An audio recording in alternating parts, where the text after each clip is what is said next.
Muling naging laman ang usap-usapan sa social media sina Kim Chiu at Paolo Avellino matapos kumalat ang panibagong espekulasyon tungkol sa kanilang relasyon.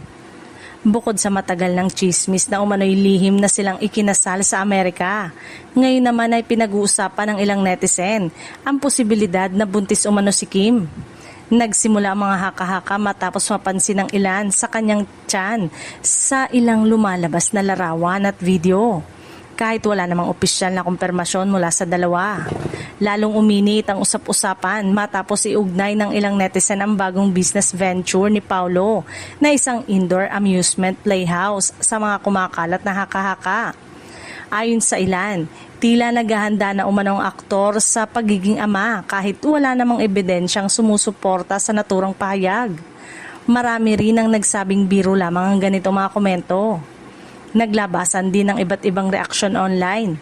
May mga nagsabing kung totoo mang buntis si Kim ay masaya sila para sa dalawa ayon sa ilang komento.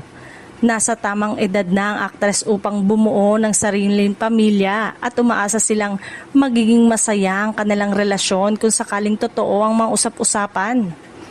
May ilan namang netizen na nagpahayag ng ibang pananaw. Ayon sa kanila, hindi dapat agad ipinapalagay na buntis ang isang babae base lamang sa itsura ng tiyan.